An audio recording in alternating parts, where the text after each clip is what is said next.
আজি আবুল বাসার মার্কেট, চক মোগলটুলি, ঢাকা।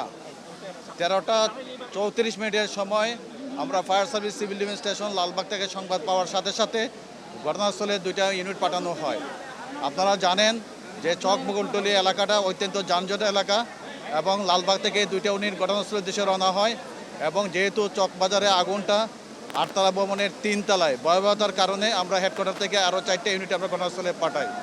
ঘটনাস্থলে উপস্থিত হয় আমাদের লালবাগ ফায়ার স্টেশন, দেখে প্রচণ্ড ধোঁয়া, অর্থাৎ 8তলা ভবনের মাত্র একটা সিঁড়ি এবং সিঁড়ির মাত্র দৈর্ঘ্য 2 ফিট, যার কারণে 3তলা ভবনের একবারে সামনে যে রুমটা ছিল ওই রুমে আগুন ছিল, প্রচণ্ড ধোঁয়া ছিল। এবং আমাদের ফায়ার সার্ভিস সিভিল ডিফেন্সের যারা ফায়ার ফাইটার ছিল অত্যন্ত দক্ষতার সাথে ব্রিদিং অ্যাপারেটাস পরে আগুনটাকে নির্বাপন করার জন্য চেষ্টা করে এবং প্রত্যেকটা গুদামের শাটারগুলো ছিল তালাবদ্ধ অবস্থায়।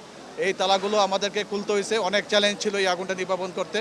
এবং সাথে সাথে এসে আমাদের সিদ্দিক বাজার ফায়ার স্টেশন থেকে আরও 4টে ইউনিট ঘটনাস্থলে এসে তাদের সাথে কাজে যোগ দেয় এবং আমরা 1 ঘন্টা 45 মিনিটের ভিতরে আগুনটা সম্পূর্ণভাবে নিয়ন্ত্রণে নিয়ে আসতে পারি।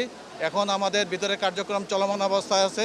ভিতরে কিন্তু প্রত্যেকটা গুদামে যেগুলো কাটছি আমরা তালা, সেগুলো শাটার খোলার পর দেখা যাচ্ছে যে রুম ভর্তি করা প্লাস্টিক, ছাতা, অন্যান্য ইলেকট্রিক পণ্য মালামালগুলো এই গুদামে রক্ষিত অবস্থায় আছে। এই মালামালগুলো সরাতে হবে, সরাতে অনেক সময় লাগবে, যার কারণে আগুনটা নির্বাপন করতে অনেক সময় লাগবে।